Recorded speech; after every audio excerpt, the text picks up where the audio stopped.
नमस्कार दोस्तों, उम्मीद करता हूँ आप अच्छे होंगे। एंड आज का जो एपिसोड है इसमें कुछ नए कंसेप्ट हम पढ़ने वाले हैं और उसमें जैसे कंप्लीट आयनेशन हमारा हम देखेंगे आज।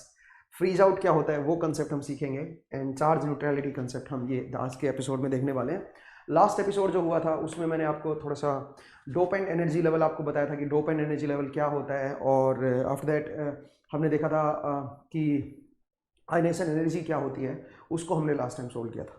उसके बाद हमने दो डीपीपी मैंने आपको दी हैं, डीपीपी 1 एंड डीपीपी 2, जिनसे आपकी न्यूमेरिकल की अच्छी प्रैक्टिस हो जाएगी। तो मेक श्योर कि ये एपिसोड देखने से पहले आप डीपीपी के क्वेश्चन जरूर सोल्व कर लें, उससे आपकी प्रैक्टिस थोड़ी सी अच्छी हो जाएगी और उससे आप के जो फॉर्मूले हैं वो आप थोड़ा सा हैंडी हो जाओगे, उनमें थोड़ा सा याद हो जाएंगे, क्योंकि जब तक हम क्वेश्चंस नहीं सोल्व करेंगे तब तक हमारी प्रैक्टिस जो है वो इतनी बढ़िया नहीं हो पाएगी। तो इसलिए डीपीपी जरूर सोल्व कर ले भाई, और उसके बाद ही ये एपिसोड देखें। इस एपिसोड में काफ़ी इंपॉर्टेंट कंसेप्ट आने वाले हैं। उम्मीद है आपको ये सारा समझ आएगा एंड पिछला भी मैं उम्मीद करता हूँ कि आपको समझ आ रहा है। तो चलिए दोस्तों, स्टार्ट करते हैं आज का सेशन। और आज का जो सेशन है, मैं लास्ट टाइम जहाँ पे मैंने ख़त्म किया था मैं वहीं से स्टार्ट करूँगा। लास्ट टाइम मैंने आयनाइजेशन एनर्जी पे ख़त्म किया, तो और डोपेंट एनर्जी लेवल में आपको बता रहा था। तो थोड़ा सा मैं आपको बता दूँ कि मैंने आपको क्या बताया था लास्ट टाइम। हाँ जी, तो जरा देखिए दोस्तों, लास्ट टाइम मैं आपको डोपेंट एनर्जी लेवल बता रहा था। एक मिनट, हाँ जी, डोपेंट एनर्जी लेवल बता रहा था।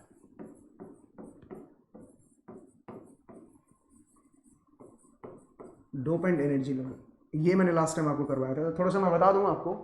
इसमें मैंने आपको बताया था कि मेरे पास ये मान लीजिए कंडक्शन बैंड लेवल है, ये मेरे पास वैलेंस बैंड लेवल है। तो मान लीजिए आप डोनर एटम अगर आप इंट्रोड्यूस कर रहे हो, इंप्योरिटी ऐड कर रहे हो डोनर एटम की, तो इस लेवल पे मेरे पास ईडी आएगा and this gap is known as ionisation energy. This gap is known as ionisation energy. और ये हमने निकाली थी, और सिलिकॉन के लिए हमने कैलकुलेट किया था कि किस तरह से हम आयनेशन एनर्जी निकालते हैं। वैसे मैं बता दूं, सिलिकॉन के लिए जो अगर आप फॉस्फोरस को डॉप करते हो, अगर फॉस्फोरस डॉप्ड सिलिकॉन है, अगर फॉस्फोरस डॉप्ड सिलिकॉन है, तो उसमें जो आयनेशन एनर्जी होती है तो वो जो बनेगी वो होती है 0.045 इलेक्ट्रॉन वोल्ट, अप्रोक्सीमेटली इसके अराउंड होती है। ठीक है, तो वैसे मैंने उसका मेथड आपको लास्ट टाइम बताया था कि क्या होता है। ऐसे अलग अलग अगर आर्सेनिक अगर आप डोप कर रहे हो, ठीक है, तो 0.05 इलेक्ट्रॉन वोल्ट हो जाएगा। मेरे पास जो डेटा है उसके हिसाब से बता रहा हूँ मैं आपको, 0.05 हो जाएगा। तो इस तरह से ये मेरी आयनेशन एनर्जी वगैरह होती है। ये याद नहीं करना है, वैसे आपको आइडिया दे रहा हूँ मैं जस्ट, ठीक है ना।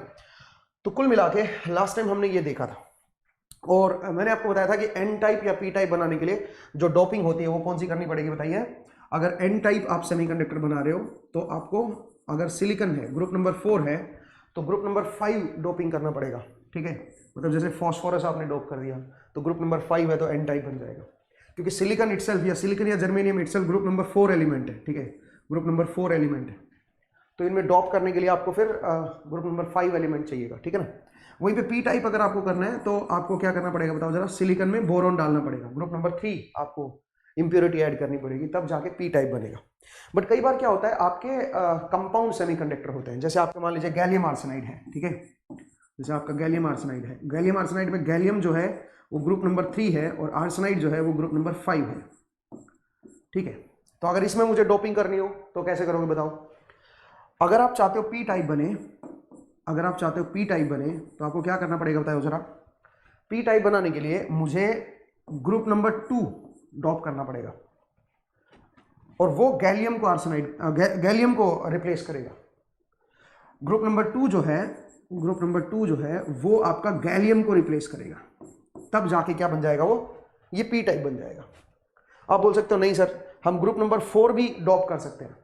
बिल्कुल कर सकते हो, ग्रुप नंबर 4 आप डोप कर सकते हो, और इन दैट केस आपको वो आर्सेनिक को रिप्लेस करेगा। ग्रुप नंबर 4 अगर आप डोप कर रहे हो तो वो जो है वो आपको आर्सेनिक को रिप्लेस करेगा, तब आपका पी टाइप बनेगा। एक मिनट इसको छोड़ दीजिए, मैं इसको इसके ऊपर अलग से बताऊंगा। बट आप जरा देखिए, ग्रुप नंबर 2 को अगर आप करते हो तो आपका ये पी टाइप बनता है। अब आप बोलोगे ग्रुप नंबर 2 कौन कौन से होते हैं, जैसे हमारे पास जिंक हो गया। ठीक है, जिंक हो गया, जिंक मेरा ग्रुप नंबर 2 में आता है। और दूसरा मैं बताता हूँ, जिंक के अलावा हमारे पास बेरिलियम हो गया, कैडमियम हो गया। ठीक है, कैडमियम हो गया, ठीक है ना, कैडमियम हो गया। ठीक है, बेरिलियम हो गया। तो ये आपके बेसिकली क्या है, ये आपके ग्रुप नंबर 2 है। इनसे पी टाइप आपके सेमीकंडक्टर बनेगा। वहीं पे अगर आपको एन टाइप बनाना है गैलियम आर्सेनाइड को, अगर आपको एन टाइप बनाना है तो कैसे बनाओगे एन टाइप। एन टाइप बनाने के लिए आप ग्रुप नंबर 5 है तो ग्रुप नंबर 6 आप इसमें डोपिंग कर दो, ग्रुप नंबर 6 की डोपिंग कर दो। अगर आप ग्रुप नंबर 6 की डोपिंग कर रहे हो तो आपका, अगर वो आर्सेनिक को रिप्लेस कर रहे हैं तो इसका मतलब ये एन टाइप बन जाएगा। अब ग्रुप नंबर 6 में कौन कौन से हमारे पास आते हैं? ग्रुप नंबर 6 में जो टेलीरियम है मेरे पास, सेलेनियम है, ठीक है, तो 2-3 एलिमेंट हैं जिनको आप इसमें ग्रुप नंबर 6 में आप इसमें डोप कर सकते हो, तो उससे ये एन टाइप बन जाएगा। ठीक है भाई, बात करते हैं ग्रुप नंबर 4 की। देखिए, अगर आप गैलियम आर्सेनाइड में ग्रुप नंबर 4 डोप कर रहे हो, जैसे सिलिकॉन डोप कर रहे हो, तो डिपेंड करेगा कि सिलिकॉन कौन से एटम को रिप्लेस कर रहा है। डिपेंडिंग ऑन दैट ये एन टाइप या पी टाइप बनेगा। ठीक है, तो मतलब जैसे कि देखिए, ये है ग्रुप नंबर 3 और ये है ग्रुप नंबर 5। सोचिए, अगर ग्रुप नंबर 4 गैलियम को रिप्लेस कर रहा है, गैलियम एटम की जगह पे इंप्योरिटी हम डाल रहे हैं, गैलियम एटम को रिप्लेस कर रहा है, तो उस केस में ये आपका एन टाइप बन जाएगा। ये एन टाइप बनेगा। क्यों भाई? क्योंकि इसको चाहिए 3 और दे दिए इसने 4 इलेक्ट्रॉन, तो 1 इलेक्ट्रॉन फ्री हो जाएगा। ठीक है ना? तो अगर ग्रुप नंबर 3 को सिलिकॉन एटम रिप्लेस कर रहा है तो एन टाइप बन जाएगा, और अगर ग्रुप नंबर 5 को रिप्लेस कर रहा है तो पी टाइप बन जाएगा। तो इसका मतलब गैलियम आर्सेनाइड में ग्रुप नंबर 4 जो है वो दोनों तरह से एक्ट कर सकता है, एन टाइप भी और पी टाइप भी। ऐसे केसेस में, ऐसे जो मेरे पास इंप्योरिटी होती हैं, इनको हम लोग क्या बोलते हैं? इसको एम्फोटेरिक बोला जाता है। Such kind of impurities are known as amphoteric, amphoteric impurities. ठीक है, इनको एम्फोटेरिक बोला जाता है। आपका N type P type same इसी इंप्योरिटी से बना सकते हो। ठीक है, वैसे जनरली क्या होता है, इन जनरल क्या होता है, सिलिकॉन जो डोप करते हैं गैलियम आर्सेनाइड में, उससे मेनली एन टाइप बनता है, वो डोनर की तरह काम करता है। और जर्मेनियम जब हम डोप करते हैं, क्योंकि जर्मेनियम भी ग्रुप नंबर 4 एलिमेंट है, तो इन दैट केस वो आपका पी टाइप बनता है। ठीक है, तो आप ये थोड़ा सा ध्यान रखिएगा, गैलियम आर्सेनाइड में थोड़ा सा अलग हो जाता है दोस्तों। ठीक है, आगे बढ़ते हैं, थोड़ा सा एक स्टेप और आगे चलते हैं। एक और चीज मैं आपको बताने जा रहा हूं इसमें, और वो है degenerate and non degenerate semiconductor. ये क्या होते हैं, ये जरा देखिए, छोटी छोटी टर्म्स हैं ये, इनको आप थोड़ा सा याद रखिएगा। डीजनरेट, कई बार थ्योरेटिकल क्वेश्चन आ जाता है, degenerate and non degenerate semiconductor, non degenerate semiconductor,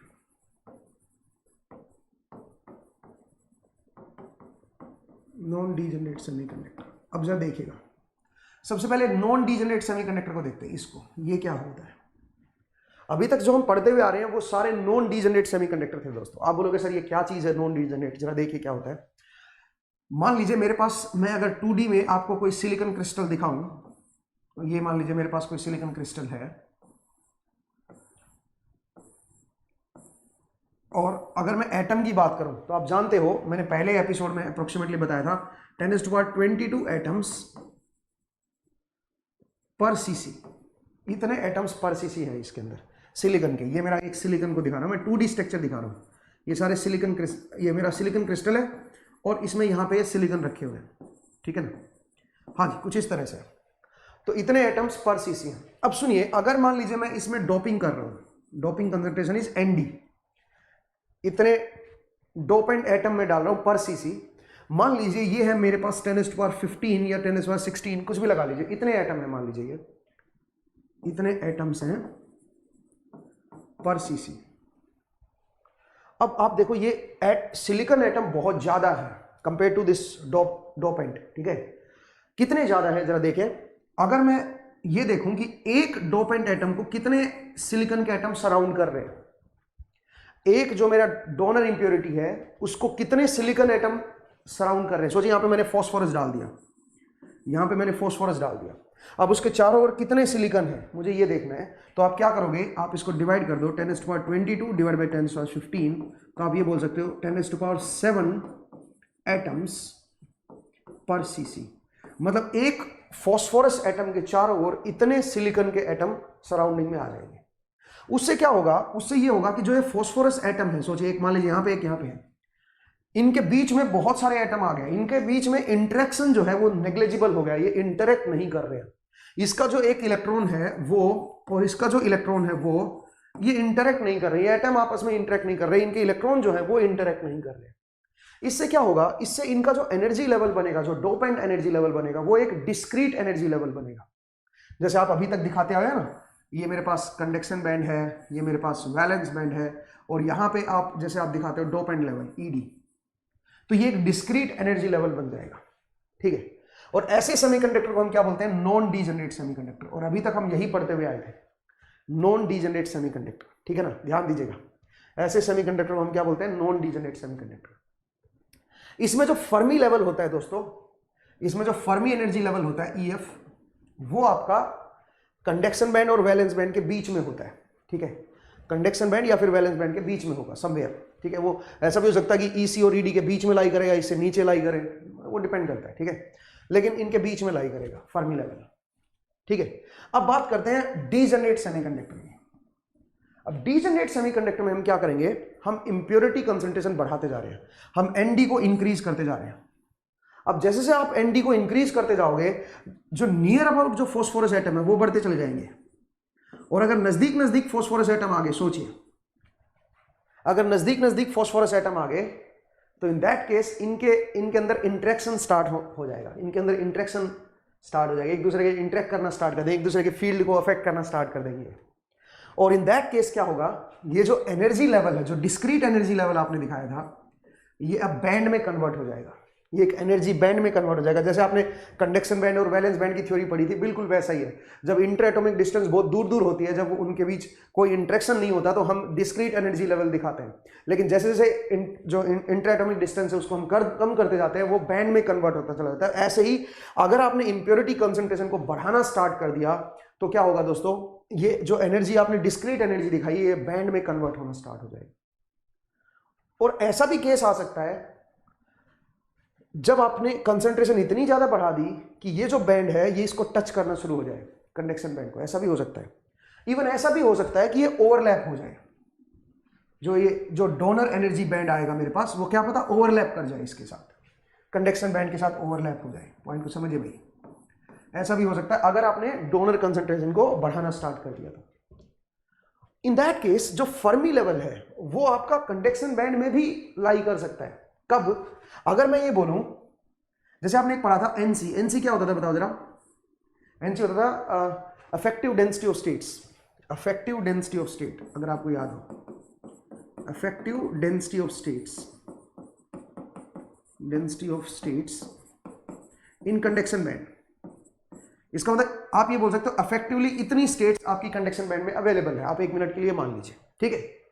तो अगर मान लीजिए मेरे पास जो इलेक्ट्रॉन्स हैं, मेरे पास जो इलेक्ट्रॉन्स हैं, जो आपके इलेक्ट्रॉन इसके अंदर बनेंगे सेमीकंडक्टर के अंदर, अगर वो उनकी जो कंसंट्रेशन है, अगर वो ग्रेटर हो जाए एनसी से, इलेक्ट्रॉन की कंसंट्रेशन एनसी से बड़ी हो जाए, तो आप ये बोल सकते हो जो फर्मी लेवल है वो आपका कहां पे लाई करे। आपने भाई इतने ज्यादा डोनर एटम डाल दिए कि उनसे जो इलेक्ट्रॉन बन रहे हैं उनकी जो कंसंट्रेशन है वो एनसी से बड़ी हो रही है, एनसी से ज्यादा हो रही है। इन दैट केस जो आपका फर्मी लेवल होगा वो आपके कंडक्शन बैंड में लाई करेगा दोस्तों। मतलब अभी तक आप फर्मी लेवल कहां पे पढ़ रहे आते थे बताओ, एक तो ईसी और ईवी के अंदर देख रहे थे ना आप, इनके बीच में कहीं पे फर्मी लेवल होता है, बट फर्मी लेवल आपका ऊपर भी लाई कर सकता है।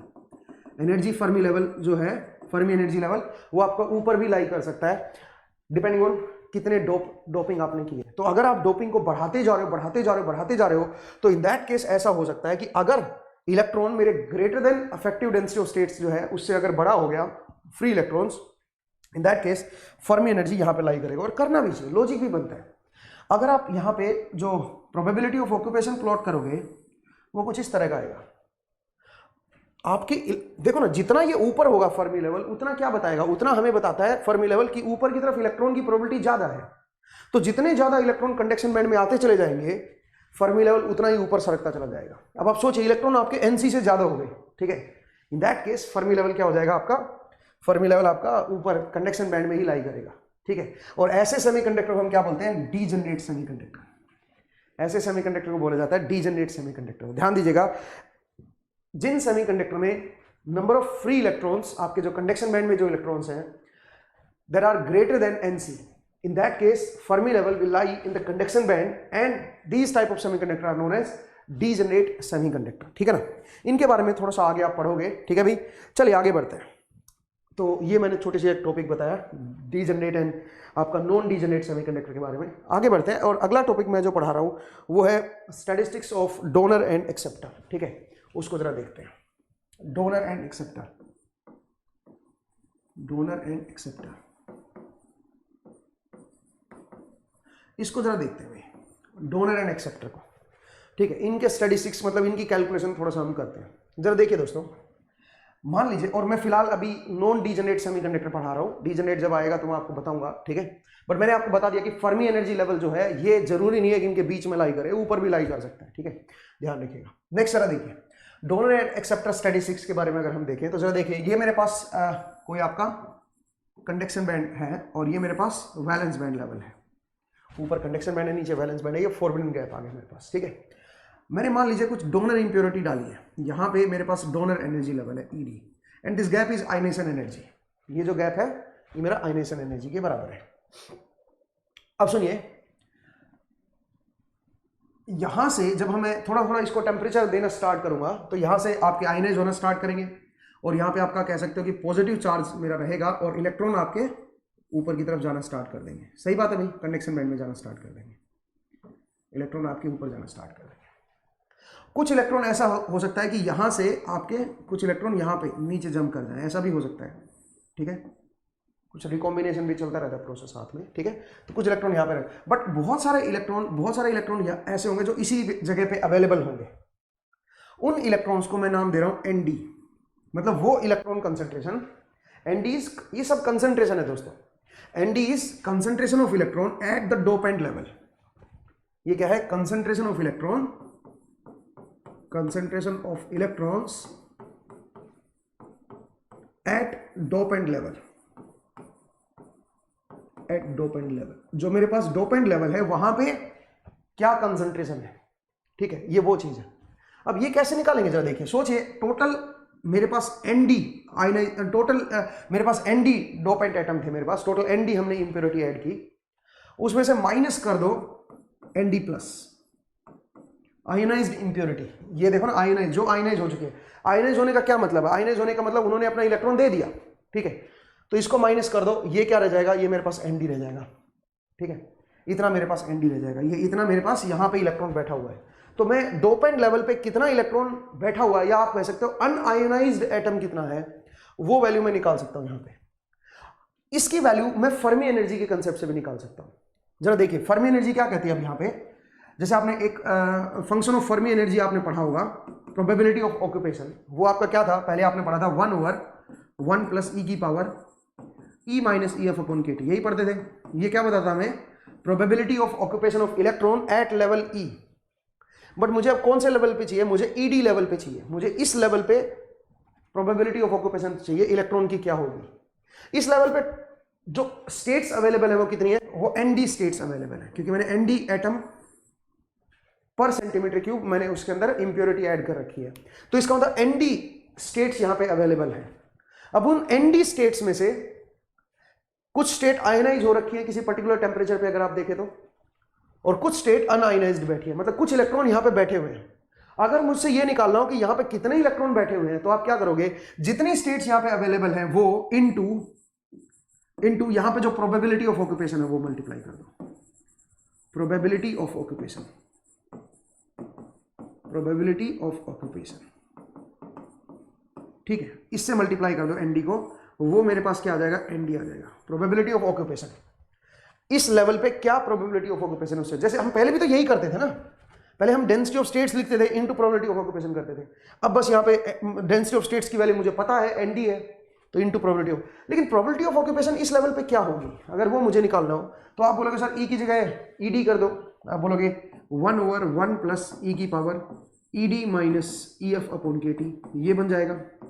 देखा जाए तो बनना तो यही चाहिए, बट यहां पे एक नई चीज और आ जाएगी, 1/g। This g is known as degeneracy factor. जब भी आप डोनर लेवल पे आप कंसंट्रेशन निकालते हो तो this g is known as degeneracy factor. d क्या है? g क्या है? Degeneracy factor. डीजनरेसी फैक्टर ये बेसिकली इलेक्ट्रॉन स्पिन की वजह से आता है, ठीक है ना, डीजनरेसी फैक्टर।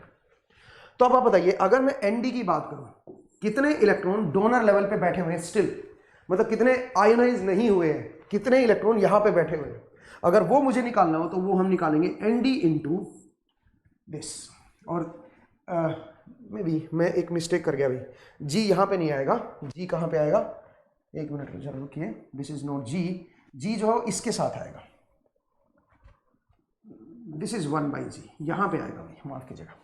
हाँ तो क्या बनेगा, this is known as degeneracy. ये थोड़ा सा एक अलग आपका आ गया, आप बस इसको मान के चलिए कि इस तरह का होता है, ये इलेक्ट्रॉन स्पिन की वजह से आता है बस, ठीक है ना। तो मैंने आपको बताया कि जो कितने इलेक्ट्रॉन यहां पे लाई करेंगे वो क्या आएगा, Nd इंटू दिस, और ये क्या है, इसको मैं नीचे लिख देता हूं 1/2। जी की वैल्यू क्या होती है, जी की वैल्यू 2 होती है अगर आप डोनर लेवल ले रहे हो, फॉर डोनर लेवल, ठीक है। डोनर लेवल के लिए जी की वैल्यू 2 होती है, और जी की वैल्यू 4 होती है फॉर एक्सेप्टर लेवल। अभी आप देखिएगा, अगला मैं आपको वो भी बताऊंगा, ठीक है। एक्सेप्टर लेवल के लिए जी की वैल्यू, डीजेनेरेसी फैक्टर की वैल्यू 4 होती है। तो जरा देखिए क्या बनेगा, ये जो Nd है वो बन जाएगा capital Nd over 1 plus e की power Ed minus EF upon KT। ध्यान दीजिएगा दोस्तों, ये बनेगा यहां पे जो इलेक्ट्रॉन बैठे हुए हैं उनकी कंसेंट्रेशन, या आप कह सकते हो these are the unionised impurity concentration, ठीक है। कितने इलेक्ट्रॉन यहां पे अनआयोनाइज्ड बैठे हैं, ये वो चीज है भाई। अब चलिए आगे बढ़ते हैं। अब आप बोलोगे फिर तो सर जैसे एक्सेप्टर इंप्योरिटी डाल दी मैंने, ये तो डोनर इंप्योरिटी थी ना, ठीक है। अब मान लीजिए एक्सेप्टर इंप्योरिटी डाल दी, तो उस केस में भी ऐसा ही बनेगा, बिल्कुल सही है।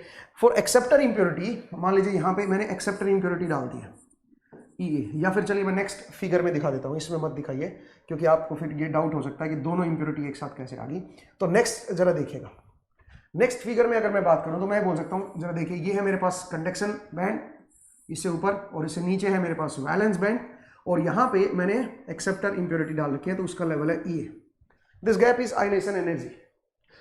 अब सुनिए यहां पे क्या होगा दोस्तों, अब इस जगह पे इलेक्ट्रॉन जो है वो आप बोल सकते हो कि इलेक्ट्रॉन जो है वो जंप करेंगे यहां से, ठीक है। यहां से आपके इलेक्ट्रॉन जंप करेंगे, ठीक है, क्योंकि एक्सेप्टर है ना, होल ज्यादा है, तो इलेक्ट्रॉन यहां से जंप करेंगे यहां पे। और ये जो गैप रह गया, ये जो है ये मेरे पास अनआयोनाइज्ड है, इसको मैं Pa बोल देता हूं।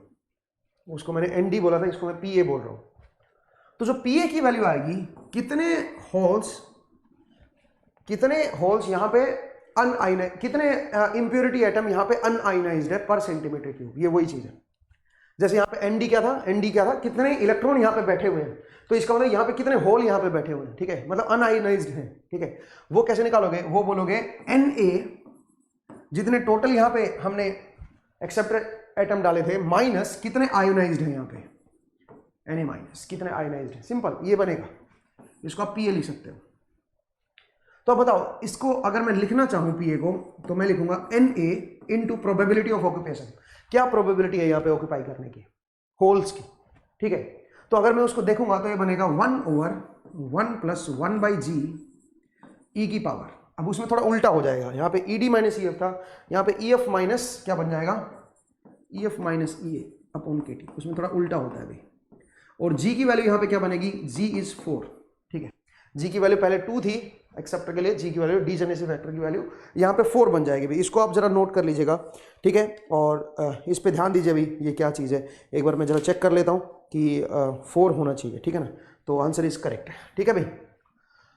ये मेरे पास बनेगा, यहाँ पे कितने होल्स अभी भी ऑक्यूपाइड है एक्सेप्टर लेवल पे, कितने अनआयोनाइज्ड इंप्योरिटी, आप ये भी बोल सकते हो, total impurity level minus ionised, तो अनआयोनाइज्ड कितनी है, वो चीज़ है ये, ठीक है।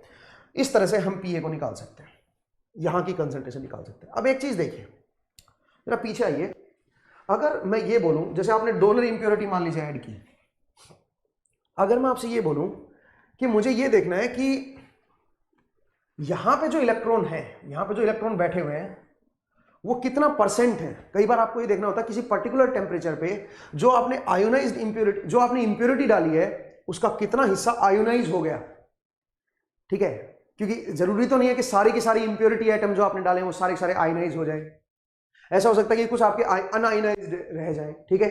तो अब आपको क्या करना है, सुनिए, आपको ये चेक करना है कि कितना मेरे पास अनआयोनाइज्ड यहां पे बैठा हुआ है, कितना आयोनाइज हो चुका है। मुझे ये देखना है। मतलब ये जो Nd है ये टोटल इलेक्ट्रॉन का कितना परसेंट है, टोटल जो इलेक्ट्रॉन की कंसंट्रेशन है अभी यहाँ पे, क्योंकि इलेक्ट्रॉन फ्री जो इलेक्ट्रॉन हो गया है उसकी कितनी कंसंट्रेशन है, ये कितना परसेंट अभी अनआयोनाइज्ड बैठा हुआ है, आप ये बोल सकते हो किसी पर्टिकुलर टेम्परेचर पे। वो कैसे निकालोगे? मुझे एक बात बताओ, अगर मैं ये बोलूं टोटल इलेक्ट्रॉन कितने हैं यहाँ पे, अगर आपको ये देखना हो तो आप ये कैसे देखोगे कि टोटल कितने इलेक्ट्रॉन है? कुछ तो इलेक्ट्रॉन यहाँ पे है कंडक्शन बैंड में, ठीक है, और कुछ इलेक्ट्रॉन यहाँ पे बैठे हुए हैं, बाकी तो जगह इलेक्ट्रॉन है नहीं जो फ्री इलेक्ट्रॉन है, जो कंडक्ट करा सकते हैं, आप ये बोलिए ना। तो कुछ इलेक्ट्रॉन तो यहाँ पे है कंडक्शन बैंड में और कुछ यहाँ पे है। कंडक्शन बैंड में जो इलेक्ट्रॉन है उनकी कंसंट्रेशन को मान लीजिए मैं n नोट बोल रहा हूँ, ठीक है, और ये मेरे पास Nd है। तो अगर मैं ये बोलूं कि Nd divide by Nd plus n note, ये क्या चीज है बताओ, ये क्या रिप्रेजेंट कर रहा है बताओ?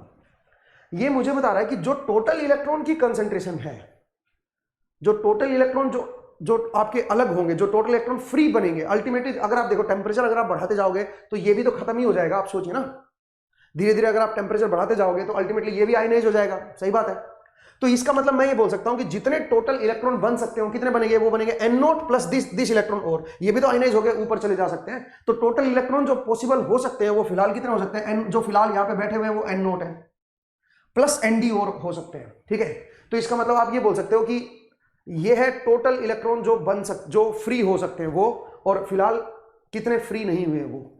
तो ये क्या दिखा रहा है हमें, ये हमें बता रहा है परसेंटेज, क्या किस चीज की परसेंटेज, जो यहां पे इलेक्ट्रॉन बैठे हुए हैं उनकी कितने परसेंटेज, आप बोल सकते हो कितने परसेंट आपका जो आयोनाइज्ड इंप्योरिटी है, जो सॉरी कितने परसेंट जो इंप्योरिटी आइटम आपने डाले हुए हैं वो अनआयोनाइज्ड रह गए हैं, ये वो परसेंटेज है, ठीक है। चलिए एक क्वेश्चन से मैं इसको समझाता हूं कि कैसे ये क्या रिप्रेजेंट कर रहा है, ठीक है। पहले इसकी वैल्यू निकाल लेते हैं एक बार। इसकी वैल्यू अगर आप देखोगे तो क्या बनेगा, Nd की वैल्यू जरा देखिए, स्मॉल Nd की वैल्यू वो है मेरे पास ये, ठीक है। तो मैं इसको रख देता हूं Nd डिवाइड बाई 1 प्लस 1/2 ई की पावर, बोलिए क्या बनेगा, ई की power Ed minus EF upon KT divide by Nd divide by 1 plus 1/2, हाँ जी क्या है, ई की power Ed minus EF upon KT, ठीक है भाई, प्लस n नोट क्या होता है, n नोट इज NC ई की पावर बोलिए EF minus EC upon KT, यही होता है भाई, एक बार देख लो, n नोट की वैल्यू तो यही होती है ना, ठीक है।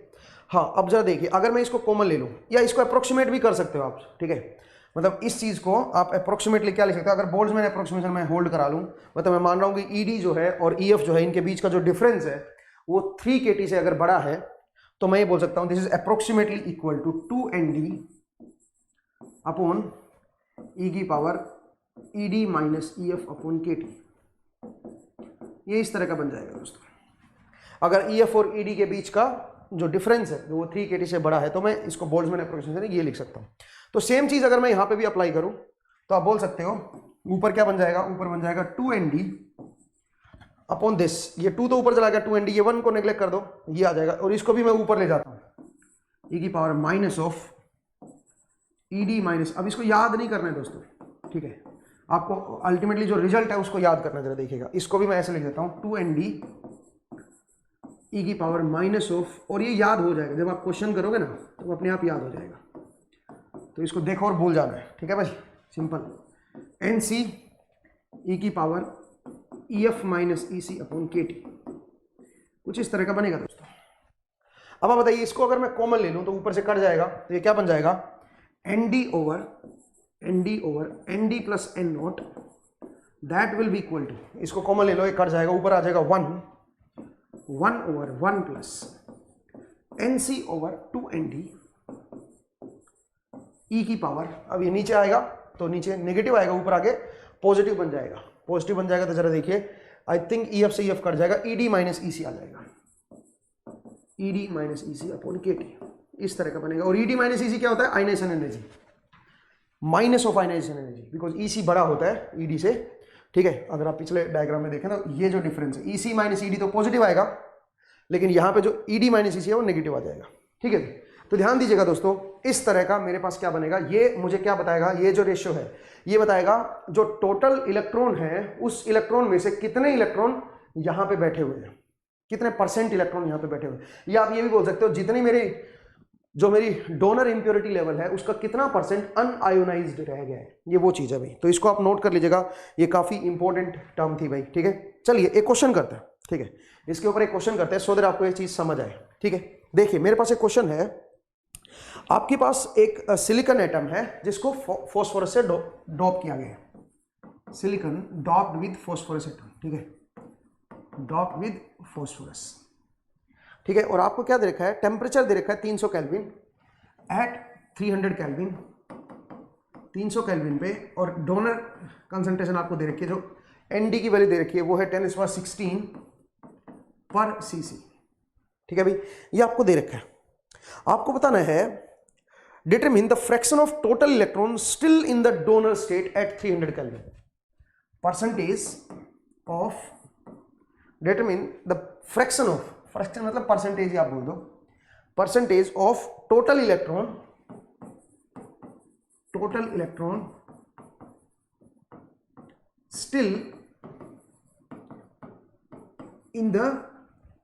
still in the donor states, in the donor states मतलब जो डोनर स्टेट्स हैं उसमें कितने परसेंट इलेक्ट्रॉन स्टिल बैठे हुए हैं, मतलब अनआयोनाइज्ड इंप्योरिटी की परसेंटेज बतानी है। तो कैसे बताओगे, वो वही तो है एनडी इलेक्ट्रॉन स्टिल जो यहां पे बैठे हुए हैं, ये वो चीज होती है, ये एनडी बताना मुझे, ये कितना परसेंट है किसका, टोटल इलेक्ट्रॉन का। और टोटल इलेक्ट्रॉन कितने हैं, एक तो ये है इलेक्ट्रॉन और एक ये भी तो है, N0 plus ND, total electron तो यहाँ पे ये है ना, N0 प्लस एनडी। अब आप बोलोगे सर टोटल इलेक्ट्रॉन तो N0 ही हुए ना, नहीं, जरा देखिए, अगर ये भी आयनाइज होते तो टोटल इलेक्ट्रॉन कितने बनते, जरा सोचिए, ये भी अगर ऊपर चले जाते तो टोटल इलेक्ट्रॉन बनते N0 प्लस एनडी, ये टोटल इलेक्ट्रॉन होते, उसका कितना परसेंट अभी फिलहाल ये एनडी है, ठीक है, मुझे ये देखना है। तो इसका मतलब ये वो चीज है, तो ये क्या बनेगा बताओ जरा, 1/1 प्लस NC/2ND ई की पावर बोलिए ED minus EC upon KT, simple ये होता है, अभी हमने देखा, लेकिन ये तब है जब बोल्ट्जमैन अप्रोक्सीमेशन होल्ड कर रही है। अब ND आपको दे रखा है, NC मुझे पता है, NC की वैल्यू 300 केल्विन पे क्या होती है सिलिकॉन में, क्योंकि सिलिकॉन एटम है ना, तो अगर मैं इसको पुट करूंगा तो 1/1 प्लस NC की जो वैल्यू होती है that is 2.8 × 10⁻19 at 300 kelvin, 300 kelvin पे NC की वैल्यू, ये याद होना चाहिए एटलीस्ट, सिलिकॉन और जर्मेनियम का तो याद रखिए, NC और आपका जो NV होता है दोनों को। ND आपको दे रखा है 10⁻16 ई की पावर, जो आयनेशन एनर्जी होती है, मैंने अभी आपको बताया था, सिलिकॉन के लिए जो आयनेशन एनर्जी होती है, अगर फॉस्फोरस से मैं डोप कर रहा हूं तो वो 0.045 इलेक्ट्रॉन वोल्ट होती है, ठीक है। तो इसका मतलब मैं इसको क्या लिख सकता हूं, यहां पे ये बन जाएगा -0.045 इलेक्ट्रॉन वोल्ट डिवाइड बाई नीचे क्या है 0.025, ठीक है भाई, अप्रोक्सीमेटली कुछ इस तरह का बनेगा, ठीक है। तो अब बताइए इससे क्या बनेगा, हमारे पास जो रिजल्ट निकल के आएगा, और इंटू 100 भी कर दो अगर परसेंटेज निकालना है तो वैसे मैं आपको बताता हूं, जो ये वैल्यू आएगी वो आएगी 0.0041, और अगर परसेंटेज देखना है तो कितना परसेंट होगा, वो अगर वो निकालना है तो इस पे 100 से मल्टीप्लाई कर दो तो बन जाएगा 0.41%। इसका मतलब केवल इतना परसेंट यहां पे इलेक्ट्रॉन जो है वो रहेगा इस जगह पे, बाकी सारा का सारा आयनाइज हो जाएगा। आप ये भी बोल सकते हो, अगर यहाँ पे टोटल जो मैंने जो डोनर इंप्योरिटी जो डाली थी उसकी जो कंसंट्रेशन थी वो ND थी, मान लीजिए ये मेरे पास इंप्योरिटी आइटम्स थे, इसका केवल 0.41% आपके जो इंप्योरिटी आइटम है वो अनआयनाइज्ड है, बाकी सारे के सारे आयनाइज हो गए 300 केल्विन पे। तो ये एक बढ़िया चीज है, ये हमें बता रहा है कि 300 केल्विन पे अप्रोक्सीमेटली सारे के सारे जो डोनर एटम होते हैं वो सारे आयनाइज हो जाते हैं। आप अप्रोक्सीमेटली ये बोल सकते हो एट 300 केल्विन, ठीक है। तो ये इसका कंक्लूजन है। इसका तो इस क्वेश्चन को न्यूमेरिकल मत समझिए, ये एक बहुत बढ़िया क्वेश्चन है, ठीक है। इस चीज को इस तरह से आप देख सकते हो, ठीक है ना। अच्छा आप बोलोगे सर जो ये गैप था आयनेशन एनर्जी वाला वो इससे 3 टाइम्स तो बड़ा नहीं है, तो आपने बोल्ट्जमैन अप्रोक्सीमेशन कैसे लगा दी, जरा ध्यान दीजिए। बोल्ट्जमैन अप्रोक्सीमेशन किस पे थी, कौन से गैप पे थी, ED और EF का गैप होना चाहिए, वो 3 टाइम्स KT होना चाहिए। जरा ध्यान से देखो, इसको मैंने ऐसे लिखा है ना, तो इसको मैं ऐसे कैसे लिख सकता हूं, जब ED माइनस EF की वैल्यू 3 टाइम्स ऑफ KT हो सकती है। फिलहाल ये क्या है, ये ED माइनस EF नहीं है, ये ED माइनस EC है, ध्यान दीजिएगा। तो इसलिए आप कंफ्यूज मत होना कि ये 3 टाइम्स तो बड़ा नहीं है सर आपका ये चीज इससे, तो ये अलग चीज है भैया, ठीक है ना। तो इसकी वैल्यू जब आप कैलकुलेट करोगे तो ये आएगी। उम्मीद है आपको ये केस जो है ये समझ आ गया। एक और बात बताता हूं मैं आपको यहां से, जरा देखिए, मैंने आपको बताया कि जो एनडी होता है, अनआयोनाइज्ड इंप्योरिटी कंसंट्रेशन जो होती है, वो जो बनेगा दैट इज 1/1 + 1/2 ई की पावर, बताइए क्या था, ईडी माइनस ईएफ अपॉन केटी, ये था ना भाई। अब अगर मैं बोलूं एट 0 केल्विन, एट 0 केल्विन, हम जानते हैं 0 केल्विन पे क्या होगा, कोई भी इंप्योरिटी एटम जो होगा वो आयनाइज नहीं होगा। सोचिए ये मेरे पास ईडी था, ये ईसी था, इसमें एनडी मैंने स्टेट्स दे रखी थी, मतलब एनडी मेरे पास इंप्योरिटी एटम थे। हम जानते हैं 0 केल्विन पे कोई भी आयनाइज नहीं होगा, इसका मतलब small ND must be equal to this, ये होना चाहिए, और यहां पर एनडी आएगा, ठीक है, ये इसके बराबर होना चाहिए। एट 0 केल्विन जो यहां पे इलेक्ट्रॉन अवेलेबल है, जो यहां पे जो इलेक्ट्रॉन की कंसंट्रेशन है, that must be equal to capital ND, ये इसके बराबर होना चाहिए। और ये तभी हो सकता है, जरा सोचिए यहां पे, ये इसके बराबर कब होगा, जब ये 0 हो जाए। मतलब मैं बोलूंगा कि 1/2 ई की power ED minus EF upon 0, इसकी वैल्यू जो होनी चाहिए वो 0 होनी चाहिए दोस्तों, तभी ऐसा बनेगा, स्मॉल एनडी कैपिटल एनडी के बराबर आएगा। अगर इसकी वैल्यू क्या हो जाए, 0 हो जाए, बट नीचे तो 0 है ना, तो इसका मतलब ये क्या बनना चाहिए, ये बनना चाहिए ई की पावर माइनस इनफाइनाइट, तभी तो ये 0 बनेगा। सोचिए डिनोमिनेटर 0 है तो ये इनफाइनाइट बनेगा, बट मैं इसको माइनस इनफाइनाइट बनाऊंगा ना, तब जाके 0 बनेगा। अगर ये प्लस इनफाइनाइट हो गया तो गड़बड़ हो जाएगी, तो कभी भी 0 नहीं बनेगा ये। 0 बनने के लिए इसकी वैल्यू जो होनी चाहिए माइनस इनफाइनाइट होनी चाहिए, और माइनस इनफाइनाइट तभी हो सकती है जब ऊपर वाला नेगेटिव आ जाए। इसका मतलब आप बोल सकते हो ईडी माइनस ईएफ जो होना चाहिए वो लेस देन 0 होना चाहिए। तो यहां से मैं क्या बोल सकता हूं, यहां से मैं बोल सकता हूं EF should be greater than ED. इसका मतलब जो फर्मी लेवल होगा एट 0 केल्विन, वो फर्मी लेवल समवेयर यहां पे कहीं होना चाहिए, इन द मिड ऑफ, आप अप्रोक्सीमेटली ये बोल सकते हो, in the middle of this gap. तो एट 0 केल्विन आपका जो फर्मी लेवल होगा that will be above ED, ED से अबव होगा।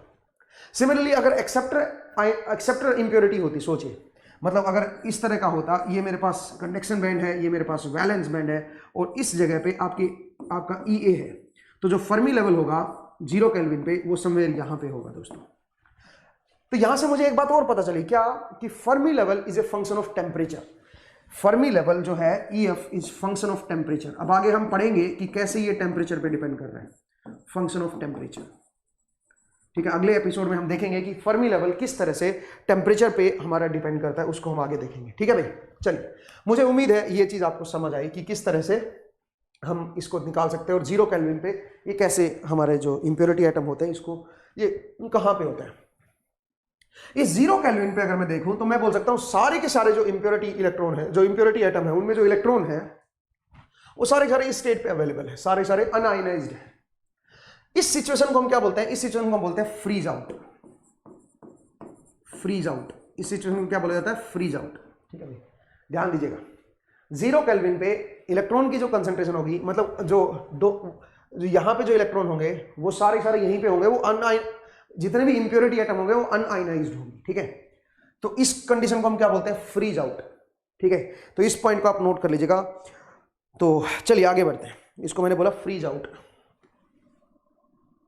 फ्रीज की मैंने स्पेलिंग थोड़ी सी गलत लिख दी अभी, ठीक है, ZE, फ्रीज आउट, ठीक है भाई। चलिए आगे बढ़ते हैं, नेक्स्ट जरा देखिए। तो एक क्वेश्चन और करते हैं, जरा देखिए, एक दो क्वेश्चन करते हैं इसके ऊपर, जो हमने अभी तक टॉपिक पढ़ा है इसके ऊपर एक क्वेश्चन है मेरे पास, और वो क्वेश्चन क्या है सुनिए। Consider P type silicon doped with boron, consider P type silicon doped with boron, boron के साथ मैंने पी टाइप डॉप किया है सिलिकॉन को, तो silicon doped with boron, doped with boron, ठीक है। और Na की वैल्यू जो दे रखी है, डोपिंग कंसंट्रेशन आपको दे रखी है 10⁻16 पर सीसी, ये मेरे पास कंसंट्रेशन है डोपिंग की। Determine the temperature at which 90% of the acceptor atom are ionised, आपको वो टेम्परेचर बताना है, ठीक है, at which 90% of acceptor atom are ionised,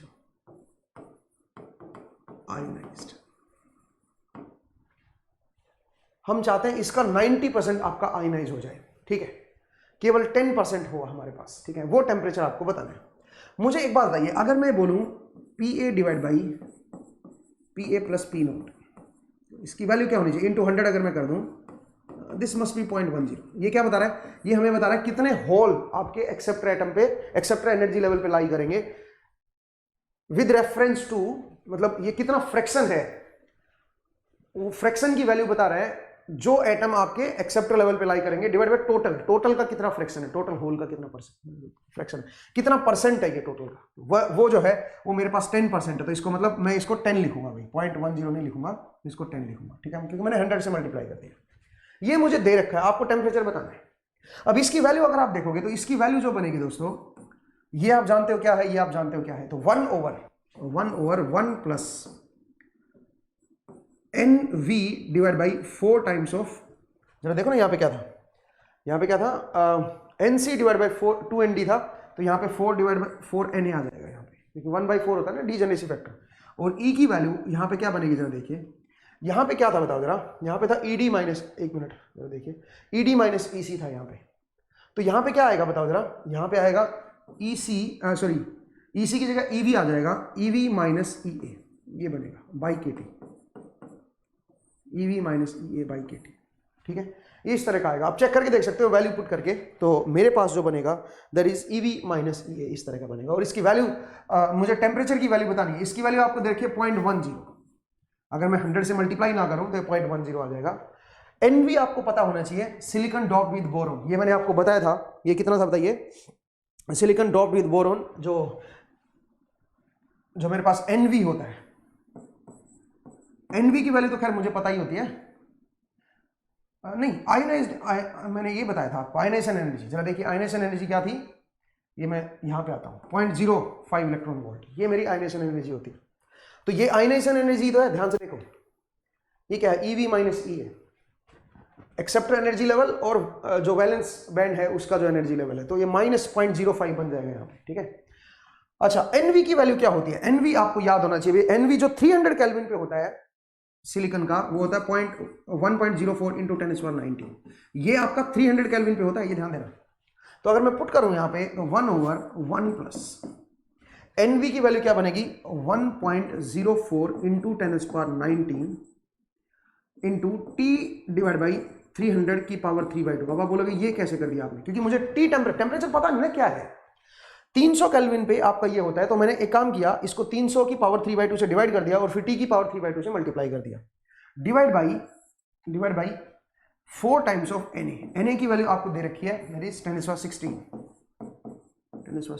ठीक है। E की पावर यहाँ पे क्या बनेगा, -0.05 इलेक्ट्रॉन वोल्ट, डिवाइड बाई ये क्या बन जाएगा 0.0259, बट अगेन ये 300 केल्विन पे होता है KT की वैल्यू, तो इसको 300 से डिवाइड कर दो और फिर T से मल्टीप्लाई कर दो, ठीक है। This value must be equal to 0.10, तो यहाँ से आप temperature hit and trial method से आपको निकालना पड़ेगा। तो यूजिंग हिट एंड ट्रायल मेरे पास जो एक्सप्रेशन आएगा दोस्तों, that will be equal to, वो है 193 के राउंड आएगा approximately, temperature will be 193 kelvin के राउंड आएगा, अप्रोक्सीमेटली इतना आएगा, ठीक है। तो ध्यान दीजिएगा दोस्तों, ये काफ़ी बढ़िया क्वेश्चन था, काफ़ी अच्छा ये क्वेश्चन था, हमने इसको सोल्व किया, ठीक है। ये मैंने आपको समझाया कि किस तरह से हमारा जो डोनर लेवल होता है उस पे कितने इलेक्ट्रॉन्स स्टिल अनआयोनाइज्ड है, मतलब कितने इलेक्ट्रॉन वहां पे बैठे हुए हैं, कितनी इंप्योरिटी जो है वो अनआयोनाइज्ड है वहां पे, उसकी परसेंटेज हम कैसे देखते हैं, ठीक है। और ये काफी इंपॉर्टेंट बनेगा आगे चल के, जरा देखिएगा, ठीक है। तो इस कॉन्सेप्ट को ध्यान से समझना भाई। नेक्स्ट थोड़ा सा आगे बढ़ते हैं, नेक्स्ट हम पढ़ते हैं चार्ज न्यूट्रलिटी कॉन्सेप्ट, ठीक है। तो अब आप देखिए चार्ज न्यूट्रलिटी, ये आज की क्लास का लास्ट टॉपिक है, चार्ज न्यूट्रलिटी कॉन्सेप्ट, ये जरा देखते हैं। एट इक्विलिब्रियम जो हमारे पास टोटल चार्ज होता है दोस्तों, that must B 0। At equilibrium जो टोटल चार्ज होगा, जितना हमारे पास सेमीकंडक्टर बल्क होगा उसके अंदर जितना पॉजिटिव चार्ज होगा उतना ही मेरा नेगेटिव चार्ज होगा, ठीक है। एक बात मैं बताता हूं, जैसे मान लीजिए ये मेरे पास एक्सेप्टर लेवल है, ये मेरे पास वैलेंस बैंड है और ये मेरे पास कंडक्शन बैंड है। अब सुनिएगा, मैंने मान लीजिए डोपिंग कर रखी है सेमीकंडक्टर के अंदर, और डोपिंग जरूरी नहीं है मैं एन टाइप करूं पी टाइप, मैं दोनों टाइप की डोपिंग भी कर सकता हूं। उसको हम बोलते हैं कंपनसेटेड सेमीकंडक्टर, जिसमें दोनों तरह की इंप्योरिटी हम ऐड करते हैं।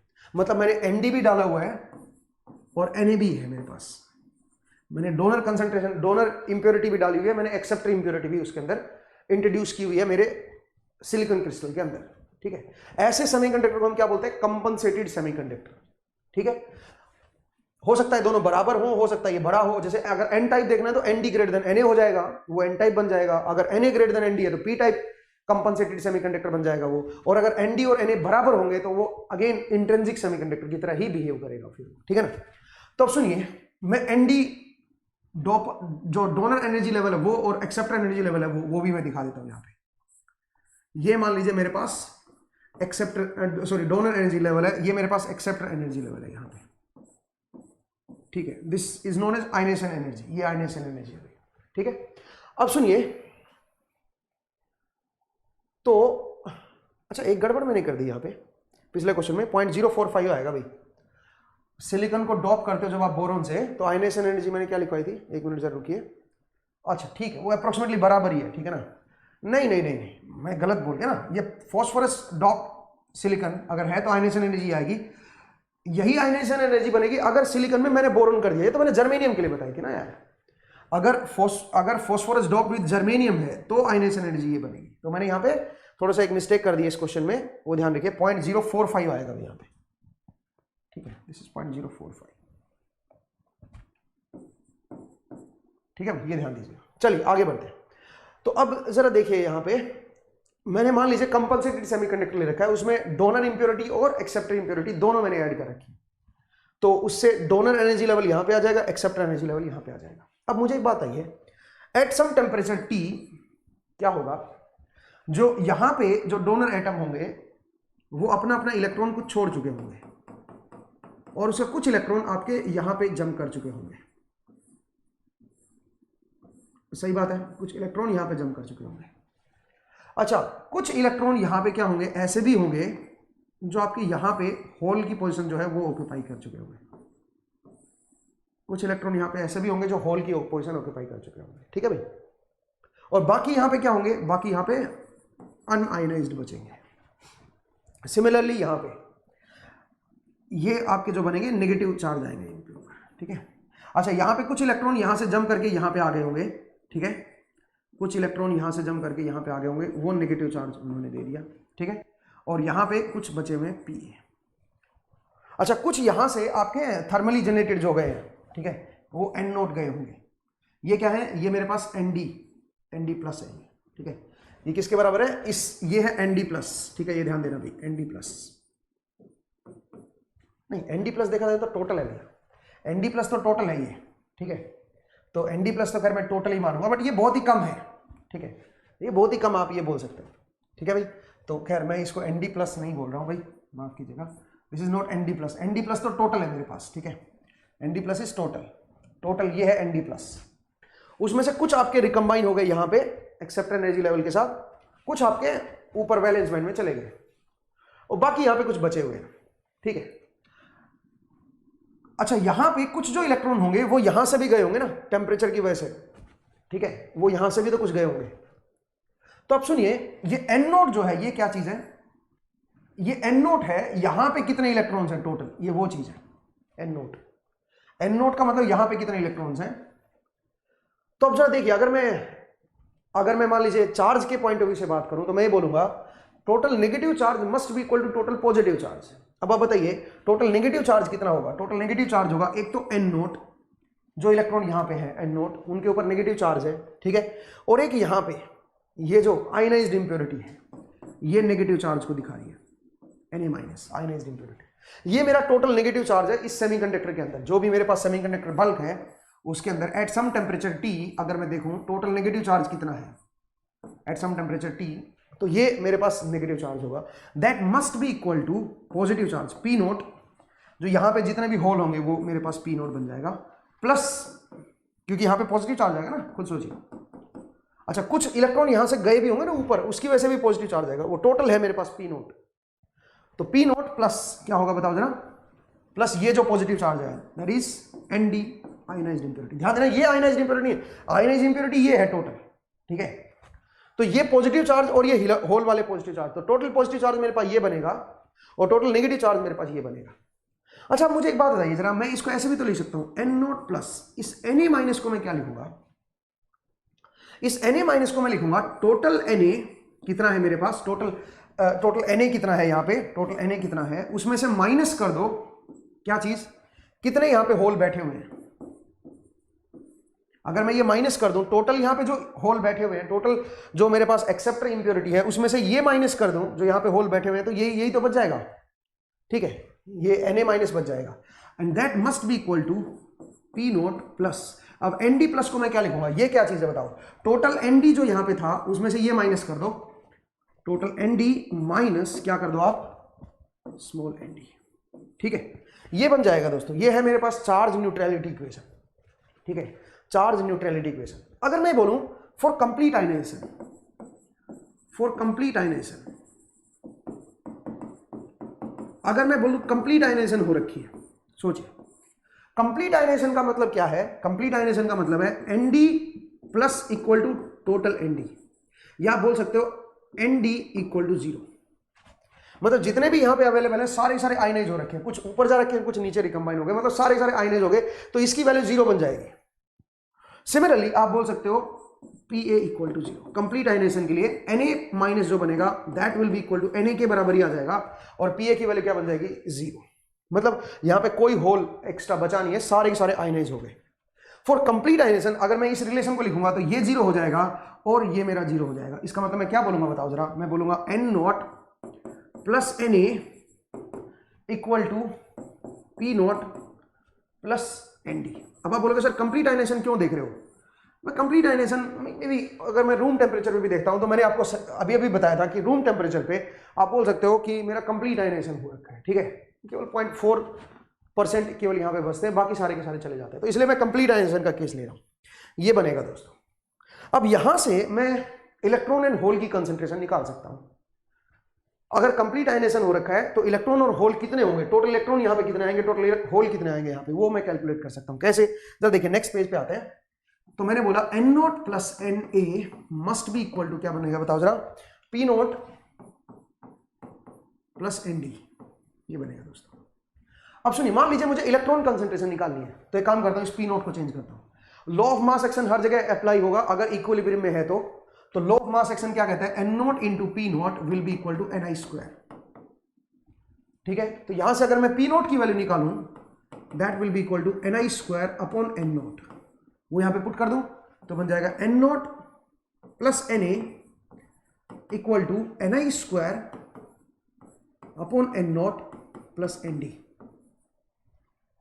सही है। अब जरा देखिए N नोट से बोथ साइड मल्टीप्लाई कर दीजिए तो ये बन जाएगा N naught square plus N naught into Na minus ND minus Ni square, ध्यान से देखिए, और इसको मैं फर्दर लिख सकता हूं इक्वल टू 0 आ जाएगा भाई, यहां से आप क्रॉस मल्टीप्लाई करोगे एक साइड कर लो सबको, ये बन जाएगा। इसको मैं ऐसे भी लिख सकता हूं N नोट का square minus N naught into, इसमें माइनस को मैं ले लो ना, ND minus Na minus Ni का स्क्वायर इक्वल टू 0। तो अब यहां से ये क्वाड्रेटिक इक्वेशन बन गई, यहां से मैं N नोट निकाल सकता हूं दोस्तों, minus B which is this, तो ये माइनस, ये नेगेटिव ऑफ दिस है ना, माइनस बी, एक माइनस और लगाऊंगा तो प्लस बन जाएगा। तो अगर आप देखोगे तो रूट जो है इसका बनेगा ND minus Na minus B plus minus root of B square minus 4AC। B square की वैल्यू क्या है, ND माइनस Na, इसका स्क्वायर हो जाएगा ND माइनस Na का स्क्वायर माइनस 4AC, तो प्लस 4Ni स्क्वायर बन जाएगा अपॉन 2A अपॉन 2। तो अगर फर्दर मैं इसको लिखूं तो N naught will be equal to ND minus Na by 2, और मैं प्लस साइन लूंगा दोस्तों, माइनस नहीं लूंगा, उसका रीजन है मैं बताऊंगा अभी आपको, मैं प्लस साइन लूंगा, और इस 2 को अंदर ले जाओगे तो रूट के अंदर क्या बन जाएगा, ये 4 बन जाएगा रूट के अंदर, और 4 को मैं ऐसे लिखूंगा जरा देखिए, ND माइनस Na बाई 2 का होल स्क्वायर कर देता हूं, एक ही बात है, बाई 2 का whole square plus Ni square, plus Ni square. ध्यान से देखिएगा, दिस इज N नोट, ये मेरे पास इलेक्ट्रॉन की कंसेंट्रेशन आ गई दोस्तों, ये फॉर कंप्लीट आयनाइजेशन ये इलेक्ट्रॉन कंसेंट्रेशन आएगी, ध्यान देना, लेकिन कंप्लीट आयनाइजेशन पे। हर टाइम नहीं होगी भाई, अदरवाइज तो इक्वेशन ये होल्ड करेगी अगर कंप्लीट आयनेशन। अब डीपीपी में ऐसे क्वेश्चन आएंगे जिसमें कंप्लीट आयनेशन नहीं होगी, तो फिर हम ये रिलेशन लगाएंगे, ठीक है। कंप्लीट आयनेशन के लिए ये है, ठीक है। अब आगे बढ़ते हैं थोड़ा सा।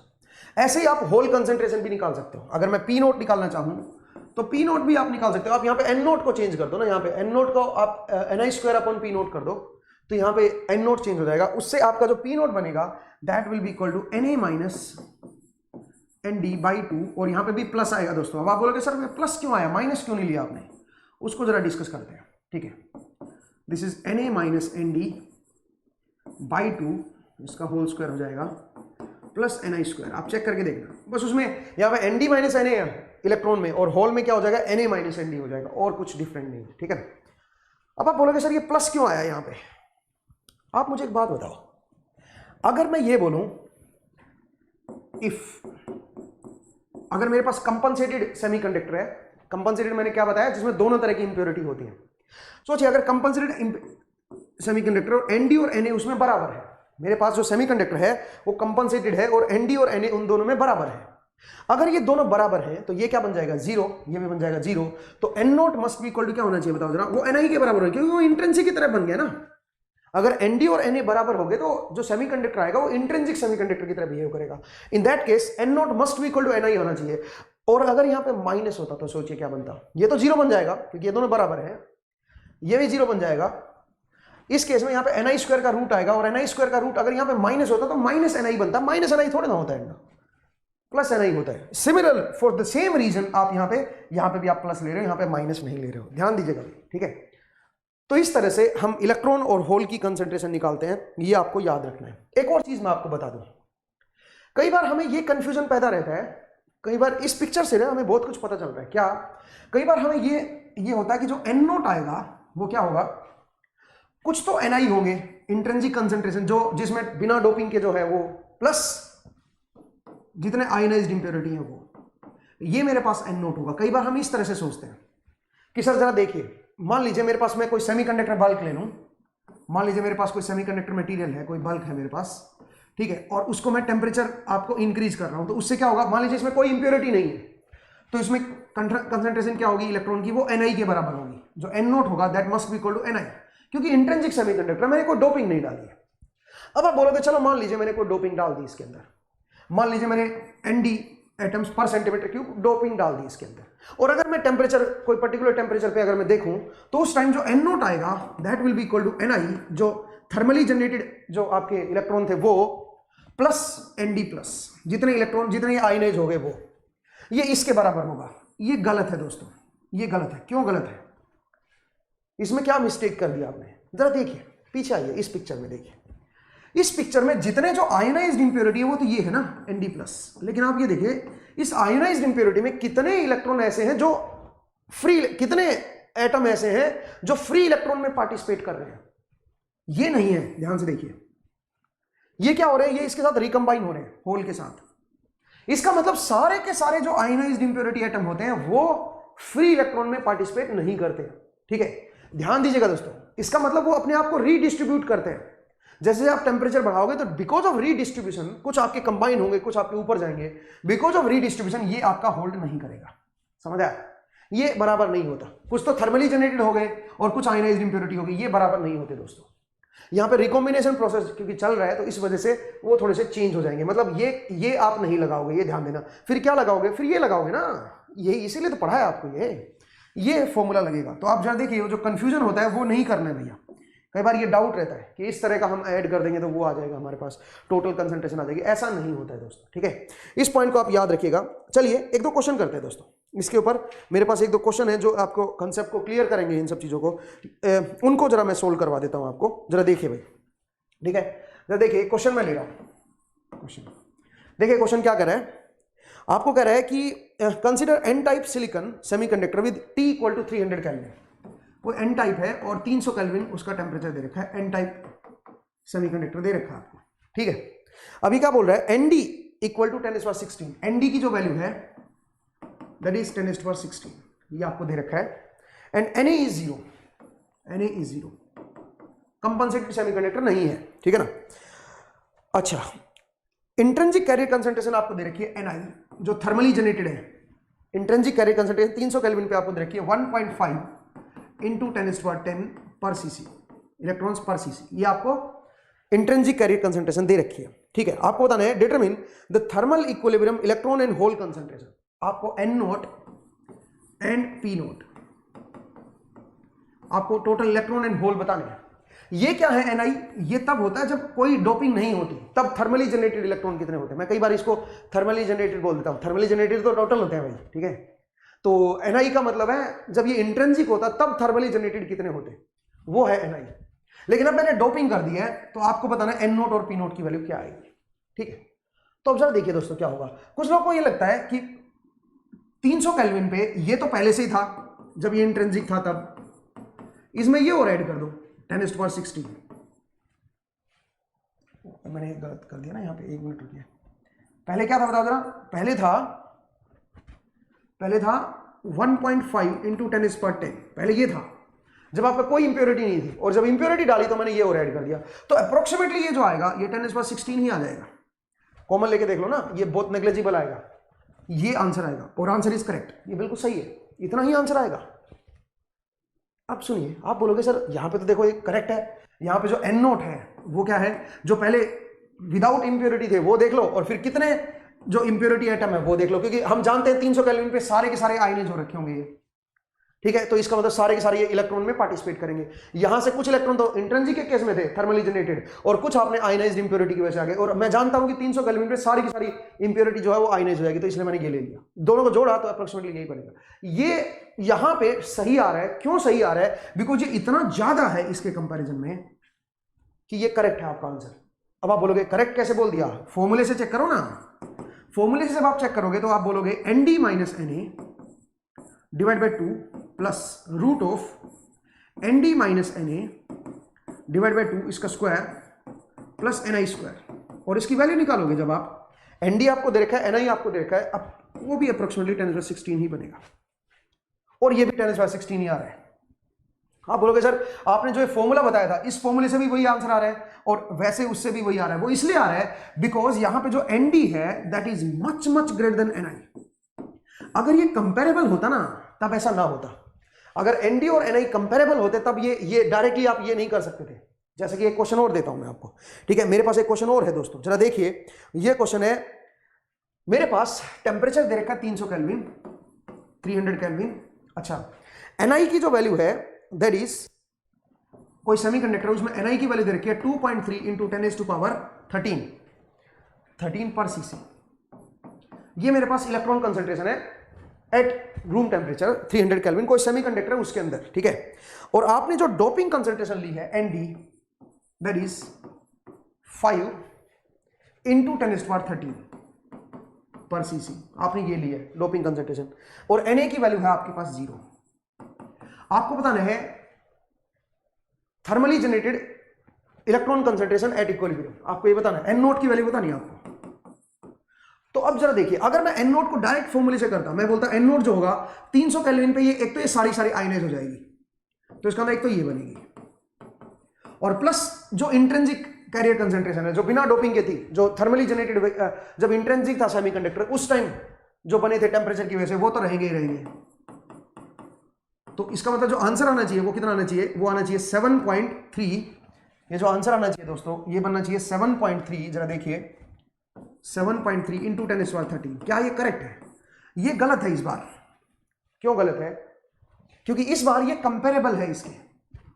तो जरा फॉर्मूले से देखिए, अगर आप फॉर्मूले से देखोगे तो ये बनेगा ND/2, क्योंकि Na की वैल्यू मेरी 0 है, तो ND/2 प्लस रूट ऑफ 10⁻13/2 इसका स्क्वायर हो जाएगा, प्लस बोलिए प्लस ये बनेगा 2.3 इंटू 10⁻13 और इसका स्क्वायर हो जाएगा।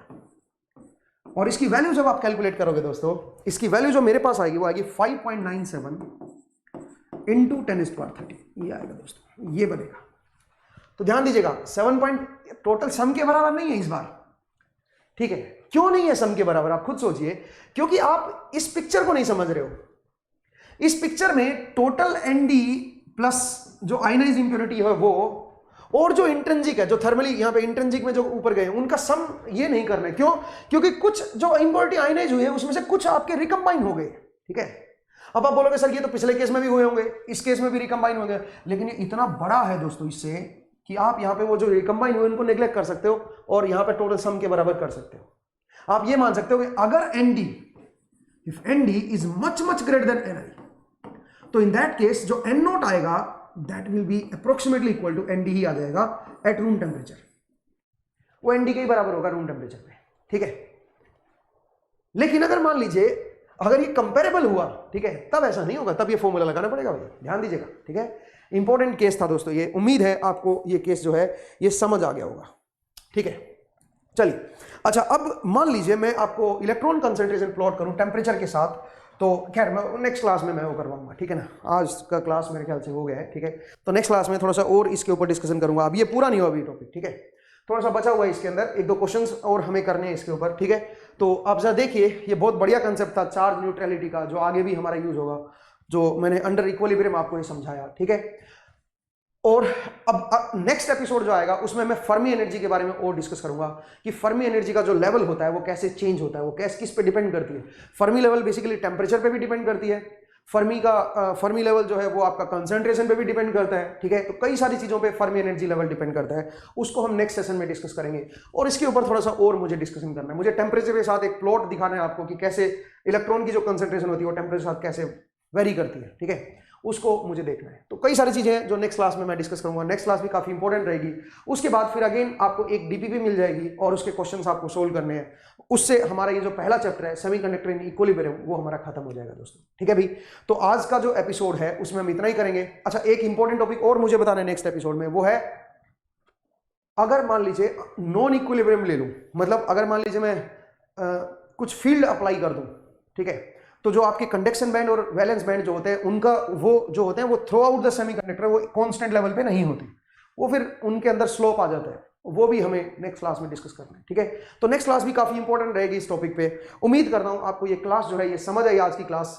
तो अगर आपको इससे कुछ कंसेप्ट क्लियर हुआ हो, कुछ समझ आया हो आपको, तो बेल आइकन प्रेस कर दीजिएगा, लाइक जरूर कर दीजिएगा वीडियो को, ठीक है। दोस्तों के साथ शेयर जरूर कीजिए भाई।